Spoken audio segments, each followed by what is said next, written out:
SVV Pragyan ক্লাসে সবাইকে স্বাগত। আশা করি সবাই ভালো আছো। আজ আমি আলোচনা করব মডেল কোশ্চেন পেপার 3 সংস্কৃত বিষয়ের ক্লাস 11 এর সেমিস্টার 2। প্রথম প্রশ্ন, সংস্কৃত ভাষায় উত্তর দাও যে কোনো তিনটি। এসিকিউ টাইপ প্রশ্ন উত্তর, প্রত্যেকটির মান হচ্ছে 2। 1 নম্বর প্রশ্ন,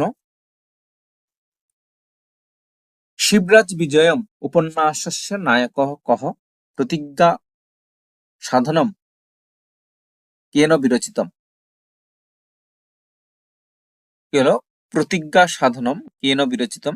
উত্তর, শিবরাজ বিজয়ম উপন্যাসস্য নায়কঃ শ্রী রঘুবীর সিংহঃ। কেন বিরচিতম না প্রতিজ্ঞা সাধনম পণ্ডিত অম্বিকা দত্ত ব্যাসেন বিরচিতম। দ্বিতীয় প্রশ্ন, ঋতুচর্যা কস্মাৎ গ্রন্থাৎ সংকলিত, কশ্চ তস্য প্রণেতা। উত্তর, ঋতুচর্যা চরক সংহিতা গ্রন্থাৎ সংকলিত, মহর্ষি চরকশ্চ তস্য প্রণেতা। তৃতীয় প্রশ্ন, কর্ণঃ শক্রম কিম কিম দাতুম ইচ্ছতি স্ম। উত্তর, কর্ণঃ শক্রায় অমৃত সমম দুগ্ধম সুবর্ণ শৃঙ্খলম সবৎসম গোসহস্রম। তাছাড়া সূর্যাস্য সমানম কম্বোজ দেশ জাতম অনিল বেগ সদৃশম যুদ্ধ দৃষ্টাবদানম বহু সহস্রম অশ্বান, অর্থাৎ গোসহস্রম এবং অশ্বান। এছাড়া মদবারি পূর্ণাহা কপলহ শুভ্রনখ দন্ত বিশিষ্টম গজসমূহম। তাহলে আমরা কি কি দেখলাম? গোসহস্রম, অশ্বান এবং গজসমূহম। শস্য শিরম, যা নিজের মস্তক, শিরম।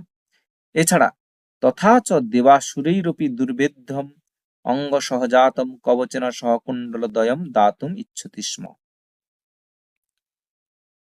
পরবর্তী প্রশ্ন, 4 দাগে, টিপ্পণী লিখত পাক শাসন। পাকং শাসয়তি ইয়ঃ সহ পাক শাসনঃ অয়ং সমাসবদ্ধঃ পূর্ণঃ অভবৎ। সমাসবদ্ধ পদঃ পূর্ণঃ অভবৎ। পাক শাস নিচ কর্তরি লুট পৌরাণিক কথানুসারম তষ্টা ইতি দেবস্য পুত্রদ্বয়ম আসিত বৃত্রাসুর পাকাসুরঃ চ। পাকাসুরঃ আসিত অতীব ঘোরম ক্রূরম চ যৎ দেবরাজ ইন্দ্রঃ পাকাসুরম শাসিতবান হতবান চ তদেব ইন্দ্রস্য অন্যত নাম পাক শাসনঃ। এ হলো পাক শাসনের টিকা। 2 দাগের প্রশ্ন, নিচের প্রশ্নগুলির উত্তর দাও যে কোনো দুটি। কোপি শিববীরস্য বিশ্বাসপাত্রম, কে ছিলেন শিববীরের বিশ্বাসপাত্র? তিনি কোথা থেকে কি নিয়ে তোরণ দুর্গে গিয়েছিলেন? উত্তর, শ্রী রঘুবীর সিংহ ছিলেন শিববীরের বিশ্বাসপাত্র। এটা হচ্ছে শিববীরের হবে বিশ্বাসপাত্র। তিনি সিংহদুর্গ থেকে শিবাজিরই একটি চিঠি নিয়ে তোরণ দুর্গের দিকে যাচ্ছিলেন। তাহলে কি দেখলাম না, তিনি সিংহদুর্গ থেকে শিবাজিরই একটি চিঠি নিয়ে তোরণ দুর্গের দিকে গিয়েছিলেন। দ্বিতীয় প্রশ্ন, গ্রীষ্ম ঋতুতে কিরূপ খাদ্যাভ্যাস উপকারী হয়?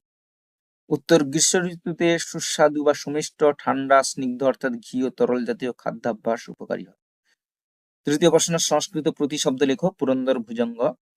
পুরন্দর সমার্থক হবে প্রতিশব্দ ইন্দ্রঃ, ভুজঙ্গ হবে সর্প। 4 দাগের প্রশ্ন, নির্দেশানুসারে নিচের প্রশ্নগুলির উত্তর দাও যে কোনো 5টি। সন্ধি বিচ্ছেদ করো। স্বাগতম ভবনম। স্বাগতম সুযোগ আগতম, নুকার স্থানে ব আদেশ হয়। ভবনম ভোযোগ অনম, ভবনম উকার স্থানে অব হয়। এটা আমরা দেখেছি অয়বায়াব সূত্রে। সন্ধি বিচ্ছেদ করো। নির্দয় এবং বেদোধিত।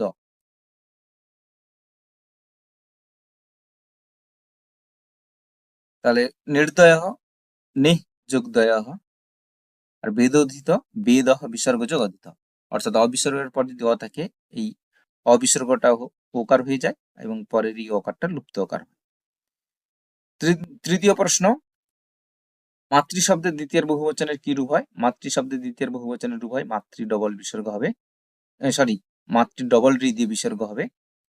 দ্বিতীয় এবং ষষ্ঠীর বহুবচনে এটাই নিয়ম যে রিকারান্ত শব্দরূপের ক্ষেত্রে আমরা দেখব ডবল রি দিয়ে ডবল রি হবে, এটা খেয়াল রাখতে হবে। এই যে পিতৃনাম, এটাও ডবল রি হয়েছে, এটা হচ্ছে ষষ্ঠীর বহুবচন। পত্রী কি বচন, এটা পিতৃ শব্দের ষষ্ঠীর বহুবচন। 4 দাগের প্রশ্ন, রাজন শব্দের তৃতীয়ার একবচনের রূপটি কি?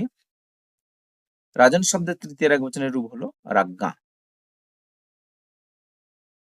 আত্মন শব্দের সপ্তমীর দ্বিবচনের রূপটি কি হয়? আত্মন শব্দের সপ্তমীর দ্বিবচনের রূপ হবে আত্মনহ। এখানে ওষ বিভক্তি হয়, ষষ্ঠী সপ্তমীতে ওষ বিভক্তি হয় আত্মনহ। 5 দাগের প্রশ্ন, দেখা অর্থে কোন ধাতু ব্যবহৃত হয়? ধাতুটির লং মধ্যম পুরুষ দ্বিবচনের রূপটি লেখো। দেখা অর্থে দৃশ ধাতু ব্যবহৃত হয়। ধাতুটির লং মধ্যম পুরুষ দ্বিবচনে হবে অপশ্যতম। 6 দাগের প্রশ্ন, দা ধাতুর লট লকারের প্রথম পুরুষ বহুবচনের রূপটি কি? উত্তর, দা ধাতুর লট লকারের প্রথম পুরুষের প্রথম পুরুষ বহুবচন হবে যচ্ছন্তি।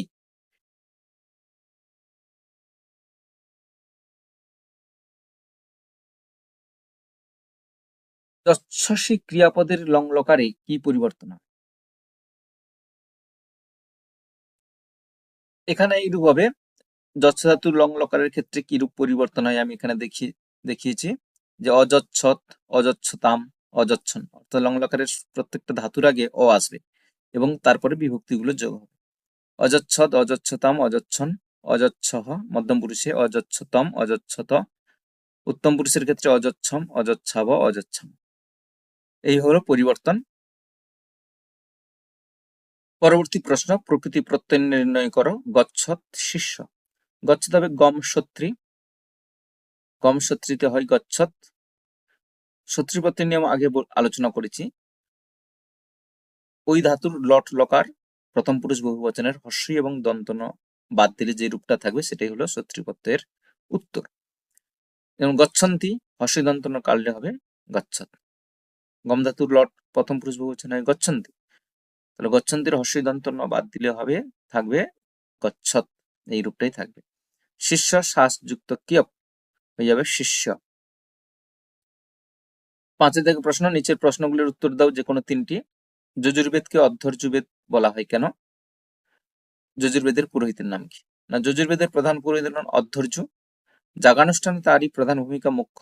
অধ্যরম জুনক্তি অধ্যর্য, অর্থাৎ যজ্ঞকে যিনি যুক্ত বা সম্পাদিত করেন তিনি অধ্যর্য।